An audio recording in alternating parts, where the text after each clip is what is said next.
അത്രയ്ക്ക് ദേഷ്യം വന്നു. Hi guys, welcome to magic broom Mumbai. Directed by Anwar Rasheed. നമ്മൾ 2010 കാലഘട്ടങ്ങളിലൊക്കെ കണ്ട ഔട്ട് ഓഫ് ഫാഷനായി ബൂട്ട് കട്ട് പാൻസും ഫിറ്റ് ടീഷർട്ടും വിജയുടെ പോലെ ഷർട്ടിനും ഇത് ഷർട്ടൊക്കെ ഇട്ടിട്ട് കുറച്ച് വയസ്സന്മാരെ യുവാക്കളായിട്ട് അഭിനയിപ്പിച്ച് ഒരു പടം എടുത്തു വെച്ചിരിക്കുന്നു. അജിത്തിന്റെ തല എന്ന പേര് അങ്ങനെ തന്നെ എടുത്ത് ലാലേണ്ട് കൊടുത്തിട്ടുണ്ട്. മലയാളത്തിന്റെ തല ആക്കാനായിട്ടാണെന്ന് തോന്നണേ. മണി ഇതൊക്കെ ഒരു മേക്ക് ബിലീഫ് അല്ലേ മോനെ, മേക്ക് ബിലീഫ് അല്ലേ. മണിയമ്പിള്ള രാജുവാണ് പ്രൊഡ്യൂസ് ചെയ്തിരിക്കുന്നത്. ക്യാഷ് പോയിട്ടുണ്ട്. എഴുതിയിരിക്കുന്നത് ബെന്നി പി നായരമ്പലം. എന്നെ ഒന്ന് കടലിൽ കാണിക്കുവാൻ്റെ അച്ഛൻ. ചോട്ടാവുമ്പേന്ന് പേരിട്ടിട്ട് കാണിക്കുന്നത് മുഴുവൻ കൊച്ചിയിലെ കഥയാണ്. എന്നാ പിന്നെ ചോട്ടാ കൊച്ചി എന്ന് കേട്ടാ പോരെ. ഡേ അൻവറായി എന്തൊക്കെയാടാ പണി വെച്ചിരിക്കുക. മ്യൂസിക് ചെയ്തിരിക്കുന്നത് രാഹുൽ രാജാണ്. ലാലേട്ടനെ തലയാക്കാൻ വേണ്ടിയിട്ട് കഷ്ടപ്പെട്ട് തല എന്ന് പറഞ്ഞിട്ട് ഒരു അരോചകം പാട്ടും എടുത്ത് വെച്ചിട്ടുണ്ട്. അതിൽ ഈ വയസ്സായവരൊക്കെ പിടിച്ചിട്ട് ജെൻസി പിള്ളേരുടെ ഡ്രസ്സൊക്കെ ഇടിപ്പിച്ചിട്ട് അഭിനയിപ്പിച്ചേക്കാം. ഇങ്ങനെ അഭിനയിപ്പിച്ചേക്കാം. ഇനി പറയാൻ പോകുന്നത് സിനിമയുടെ ഗതയാണ്. സ്പോയിലേഴ്സ് ഉണ്ടാവും, അതുകൊണ്ട് വേണേ ബാക്കി കണ്ടാൽ മതി. ഇതിൽ നാൻ ബറോസ് അതായത് നമ്മുടെ തലയുടെ ക്യാരക്ടർ ഈ പണിക്കൊന്നും പോകാതെ അപ്പനെയും പറ്റിച്ച് ജീവിക്കുന്ന ഒരു കഥാപാത്രമാണ്. പുള്ളിയുടെ കുറെ കൂട്ടുകാരന്മാരുണ്ട്.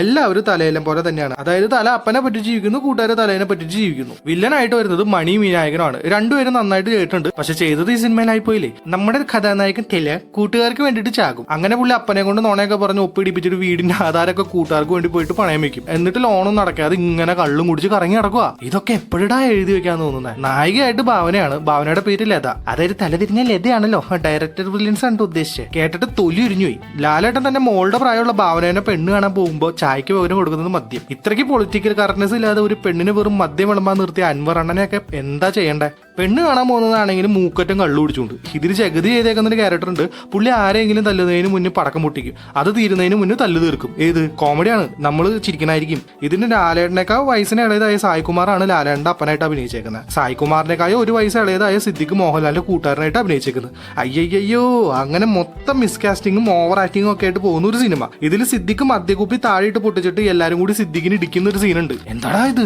സിദ്ദിഖിന്റെ മേത്ത് ലാലേട്ടൻ പൊറോട്ട അടിക്കണ. ലാലേട്ടന്റെ വീട് ജപ്തിയൊക്കെ ചെയ്തിരിക്കുമ്പോൾ ഇവർ കള്ളൊക്കെ കുടിച്ചിട്ട് കോമഡി കാണിച്ച് നടക്കുകയാണ്. അങ്ങനെ എന്തൊക്കെയൊക്കെയോ കാണിച്ച് ചിരിപ്പിക്കാൻ നോക്കുന്ന ഒരു സിനിമ. പക്ഷെ ഇക്കിളിട്ടാൽ പോലും ചിരി വരില്ല. ഇതിൽ നെൻബെരോസ് സായികുമാറിനോട് ഒരു ഇമോഷണൽ ആയിട്ട് ഒരു ഡയലോഗൊക്കെ പറയുന്നുണ്ട്. നന്നാവാൻ വലിയ ലേഹ്യം ഉണ്ടെങ്കിൽ കൊടുക്കാനൊക്കെ പറഞ്ഞിട്ട് ലാലേട്ടൻ സെൻഡ് ആവാനായിട്ട് കഷ്ടപ്പെടാണ്. അയ്യയ്യോ, തൊലി ഉരിഞ്ഞുപോയി. ഈ സിനിമയിൽ ആകെ ഉള്ള പോസിറ്റീവ് മണിയുടെ സീനുകളായിരുന്നു. ചെയ്തു വെച്ചത് ഈ സിനിമയിലായതുകൊണ്ട് ഒരു കാര്യമില്ലാണ്ടായി പോയി. മണിയുടെ വീട്ടിലും മണിയുടെ അമ്മയുണ്ട്. പുള്ളിക്കാരിക്ക് പ്രാന്താണ്. അപ്പൊ പുള്ളിക്കാരി പ്രാന്താണല്ലോ. അപ്പൊ പുള്ളിക്കാരത്തി ഇങ്ങനെ മക്കൾ നശിക്കാൻ വേണ്ടിയാണ് പ്രാർത്ഥിക്കണേ. കോമഡിയാണേ, ചിരിക്കണേ. ഈ ലെവൽ അപരാധം കോമഡികളാണ് ഈ സിനിമയിൽ പടച്ചു വെച്ചിരിക്കുന്നത്. ഫീൽഡ് ഔട്ട് ആയ ഷക്കീലാനെ വീണ്ടും ഈ സിനിമയിൽ കൊണ്ടുവന്നിട്ട് സാരി ഉടുപ്പിച്ച് വീണ്ടും ഫീൽഡ് ഔട്ട് ആക്കി വിട്ടിട്ടുണ്ട്. ഇതിൽ പിന്നെ മലയാളം വേണ്ട വിധത്തിൽ ഉപയോഗിക്കാത്ത സ്റ്റാർ ഉണ്ട്. ലാലേട്ടന്റെ കസിനാണ്. പുള്ളി എപ്പോഴും ജയിലിലാണ്. ചെയ്യാത്ത കുറ്റമൊക്കെ ഏറ്റെടുത്ത് നടക്കുന്ന ഒരു ക്യാരക്ടർ. പുള്ളിയുടെ പെങ്ങളുടെ കണ്ണൊക്കെ അടിച്ചു പൊട്ടിച്ചിട്ട് ആ കണ്ണ് ശരിയാക്കാനായിട്ട് ചെയ്യാത്ത കുറ്റമൊക്കെ കാശിന് വേണ്ടിയിട്ട് ഏറ്റെടുക്കുന്നുണ്ട്. പിന്നെ മണിക്കുട്ടനുണ്ട്. പ്രത്യേകിച്ച് ഒന്നുമില്ല, വലിയ പെടുപ്പൊക്കെ ഉണ്ട്. പക്ഷെ പണിക്കൊന്നും പോകാതെ ഇങ്ങനെ തലയുടെ ഒപ്പം നടക്കുന്ന ഒരു നിർഗുണ ക്യാരക്ടർ. 24 മണിക്കൂർ തണ്ണിയായ കള്ളുടിയൻ ക്യാരക്ടറായിട്ട് രാജബീദേവ് ഉണ്ട്. പുള്ളി കള്ളു കുടിച്ച് കുസ്തിക്കൊക്കെ ഇറങ്ങുന്നുണ്ട്. നമ്മളതൊക്കെ കണ്ട് ചിരിക്കുമെന്നാണ് ഡയറക്ടർ വിചാരിച്ചിരിക്കുന്നത്. അങ്ങനെ എന്തൊക്കെയൊക്കെയോ കാണിച്ചു വെച്ചൊരു സിനിമ. വില്ലനായ മണി ലാലേട്ടന്റെ വീട്ടിൽ വന്ന് ഭീഷണിപ്പെടുത്തുമ്പോൾ പകരം ലാലേട്ടന്റെ ഫ്രണ്ട്സ് ഒക്കെ കൂട്ടിയിട്ട് മണിയുടെ വീട്ടിൽ ചെന്ന് അവിടെ ഉള്ളതെല്ലാം തിന്ന് ഭീഷണിപ്പെടുത്തുന്നു. എന്താടാ ഇത്, ഭീഷണിയോ അതോ തീറ്റ മത്സരോ? ചോട്ടാ മുംബൈ എന്ന പേര് മാറ്റിയിട്ട് തീറ്റ മുംബൈ എന്ന് പേരിട്ടാൽ മതിയായിരുന്നു. കുറെ കൊമേഡിയൻസും വളിച്ച കോമഡികളും പടത്തിൽ തിരികിയിട്ടുണ്ട്. എന്റെ ഒരു അഭിപ്രായത്തിൽ ബ്രൊമാൻസ് പോലെ ഒരു കംപ്ലീറ്റ് എന്റർടൈനർ എടുക്കാൻ നോക്കിയിട്ട് ആവേശം പോലെ ഒരു അപരാധ നിലയിലേക്ക് എത്താൻ പോലും ഇതിനായില്ല. ബ്രോമാൻസിലെ മാത്യുവിന്റെ ഒക്കെ പ്രകടനം കാണുമ്പോഴാണ് ഈ സിനിമയിലെ ജഗദീനെ സിദ്ദിഖിനെയൊക്കെ എടുത്തിട്ട് കിണറ്റിലിടാൻ തോന്നുന്നത്. മാത്യു തോമസിന്റെ ഒക്കെ വില മനസ്സിലാവുന്നത് ഇപ്പോഴാണ്. അൻവർ റഷീദ് പുഷ്പ ലെവൽ ഒരു pan Indian mass masala entertainer ആണ് പിടിക്കാൻ നോക്കിയത്. പക്ഷെ എടുത്തു വന്നപ്പോൾ പുഷ്പം പോയിട്ട് അതിന്റെ കായ പോലും ആകാനായിട്ടായില്ല. പുഷ്പയൊന്നും ലാലേട്ടനെ കൊണ്ട് പറ്റൂല എന്ന് മനസ്സിലായില്ലേ.